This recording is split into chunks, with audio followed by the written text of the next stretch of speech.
Olá pessoal, o vídeo de hoje vamos falar um pouquinho sobre solubilizadores de fósforo, tá? E algumas estratégias para aumentar a eficiência de uso desse elemento, perfeito?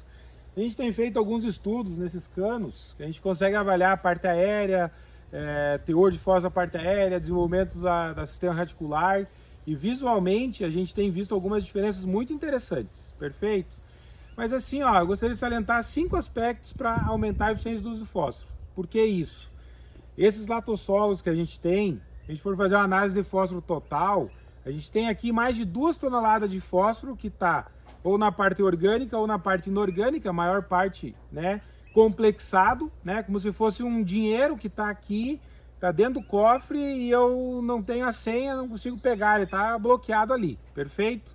Então qual que é a senha? Qual que é o mecanismo para abrir esse cofre e usar esse fósforo? Então eu vou destacar aqui 5 estratégias, tá? Primeiro, tá, a gente tem que pensar o seguinte: se eu aumentar o pH do solo, né, pH 6,5, por volta disso, a disponibilidade de fósforo vai estar melhor, tá? Segundo, dependendo da minha condição de saturação de alumínio, eu tenho que utilizar um gesso para que eu consiga descer cálcio em perfil e fazer com que a raiz também desça no perfil, tá? A gente fala que esse é um elemento absorvido por interceptação reticular, é imóvel no solo, quanto mais raiz eu tiver, maior a capacidade de absorção, perfeito? Então cuidar com calagem, cuidar com gessagem, né? É um investimento que eu estou fazendo, na maior parte das vezes entrega uma resposta atrativa, tá?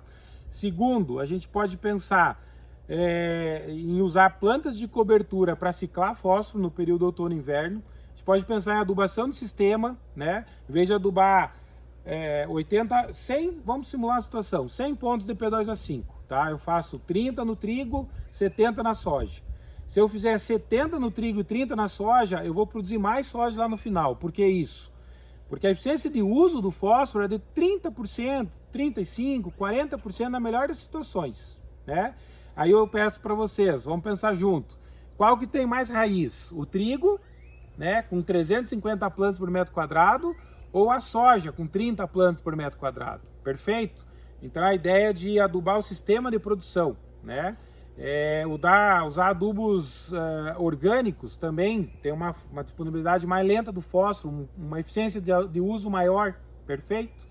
E num segundo momento, então, agora, sobre solubilizadores de fósforo, tá? A gente tem muita opção no mercado, né? A gente tem pseudomonas, tem bacilos, diferentes tipos de bacilos, e esses micro-organismos, eles têm uma capacidade de produção de ácidos orgânicos e inorgânicos, perfeito? São esses ácidos que vão quebrar a ligação do fósforo com o óxido de ferro, hidróxido de ferro, com o alumínio, tá? Além de quebrar, eles produzem o que a gente chama de sideróforos, né? Que são quelatos, né? Que se ligam a esses cátions e deixam o fósforo mais prontamente disponível, tá? Eles produzem fito-hormônios, tá? E esses fito-hormônios são promotores de crescimento, vão fazer com que a planta produza mais raiz. Produzindo mais raiz, vai absorver mais fósforo, mais potássio, mais nutrientes de uma forma geral. Então, existem diferentes mecanismos de atuação, tá? Desses micro-organismos solubilizadores de fósforo atuando na rizosfera da planta. Perfeito, gente? Então, a gente tem testado aqui diferentes micro-organismos, tá? Em diferentes condições de ambiente. Vou colocar aqui para vocês, por exemplo, uma foto com baixo teor de fósforo. Ó, vocês percebem esse trigo? Indiferente do uso do micro-organismo, diferentes solubilizadores, não há diferença, tá, de desenvolvimento da planta numa condição de 3 mg de fósforo, que é a condição desse solo. Perfeito?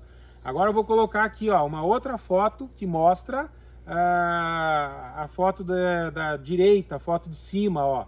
Esse é o controle, as outras 3 são 2 bacilos que a gente utilizou. Observem a quantidade de biomassa aérea, é muito superior. Perfeito? Vou colocar aqui uma foto do sistema reticular, ó, tá? Primeira planta é o controle sem solubilizador, as outras 3 a gente tem solubilizador de fósforo.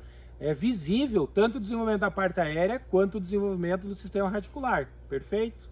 Então a gente vê, ó, uma foto aqui também, ó, mostrando a diferença de massa seca da parte aérea, tá? Em solos com alta fertilidade, todos os micro-organismos testados foram mais eficientes que o controle, perfeito? Agora, olha lá, em solo misto, arenoso, com baixo fósforo, ou solo com baixo argiloso, com baixo fósforo, 3 miligramas não teve diferença, tá? Então a gente tá, para ser efetivo também tem que ter uma quantidade mínima de fósforo no solo. Perfeito, gente? E aí, esse relato que eu queria falar para vocês e dizer o seguinte: existe uma porcentagem lá de casos de insucesso, 30%, 35%, né? De pessoas que usam e não vê resposta, tá? Aqui a gente está fazendo nos canos, ó, uma condição de alto fósforo, baixo fósforo, é visível a diferença. A gente tem o controle, tem o solubilizador, as bactérias mais asos, a gente está testando diferentes realidades, mas aqui, de fato, é um ambiente controlado, a gente irriga a cada 3 dias, né? Então é mais fácil da gente visualizar, né, a olho as diferenças.